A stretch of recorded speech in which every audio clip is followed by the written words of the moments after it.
What is up, guys? COD gameplay here, and today I have a little different video for you guys. This is on COD Elite, but this isn't my video. The reason why it isn't my video is because I was gonna do this, but I suggested my friend do this commentary topic, and after I watched his, I thought, you know what, his is probably way better than what I was gonna do, so I might as well upload his instead, because he did a really good job of discussing it, of all the points and everything. So anyways, I know Delta Kentucky in real life. His channel link will be in the description and an annotation on the screen. So go check out his channel if you guys enjoyed, and sit back, relax, and enjoy the commentary. See ya. Hey guys, Delta Kentucky here, and I got some Modern Warfare 3 gameplay and obviously commentary for you, and this will serve as my Week 1 entry into the Real Commentator March Madness 2. I'm stealing a commentary from a buddy of mine. I'm basically going to talk about Call of Duty Elite, the service, and basically my thoughts on it about 5.5–6 months into Modern Warfare 3's life cycle. And I'll start off just with this. I think COD Elite's a scam.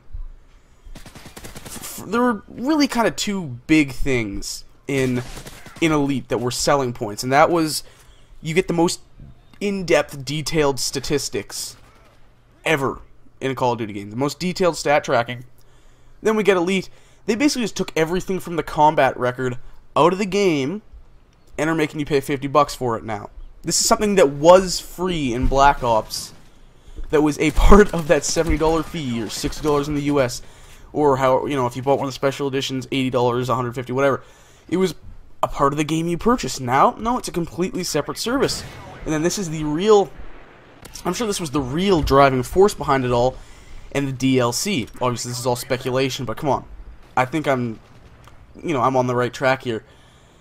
This Elite was basically to get people to pre-order DLC they haven't even seen yet.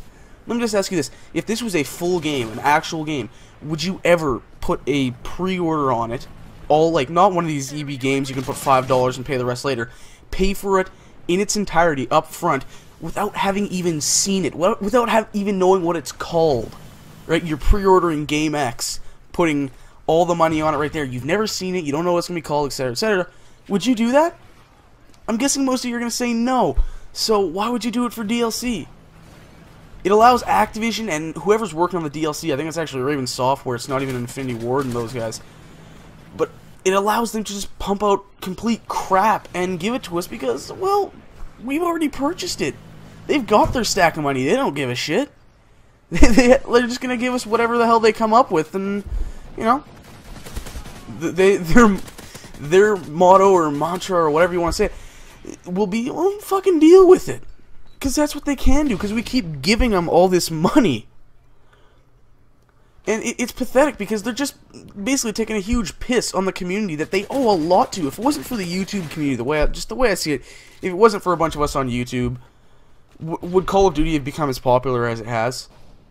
Honestly, without the montages and the commentators and everything, I don't think Call of Duty would be as big as it is. So I think they kind of owe it to us. And just continuing with the whole crapping on the community theme, they took Xbox Ahoy, they contracted them to do weapon guide videos for Elite only, and then they blocked them out from doing a different, albeit similar, series on YouTube. So now, this content that was available to all of us on YouTube for free for Modern Warfare 2 and Black Ops, $50 if you want to get it. It's put Xbox Ahoy completely out of his element. Thankfully, he's kept doing videos because he makes great content, but we don't get it as often, and and now we don't get the weapon guides that I thought were really amazing. I like just seeing what he'd suggest for a class with a weapon I'd never used and just going randomly trying that out, see how I like it. And that was half the fun for me in Black Ops, was just testing out new stuff that he suggested. They claim to care about this community, but come on, they don't really. And don't even get me started. Don't even get me started on Robert Bowling and his, there's no last stand crap back at COD fucking XP. That was just, if you follow me on Twitter, I went nuts about that way back in September. So there's a few other things here. The tips and tricks for the maps and guns, I don't think they help all that often. When these games are developed, Infinity Ward, Treyarch, whoever it is, they envision the game being played much differently than it actually is, much more strategy involved. Unfortunately, it's not played that way, so that's part of why the game feels broken, I think, a lot of the time. So none of their tips, their class suggestions, whatever, really actually help. And their exclusive shows, like Friday Night Fights, they really range from mediocre to terrible. So, you may save a few bucks on the DLC. Actually, well, you absolutely save some money on the DLC if you're going to buy all the DLC normally. But I still view Elite as a scam because it's making you pre-order something you've never seen.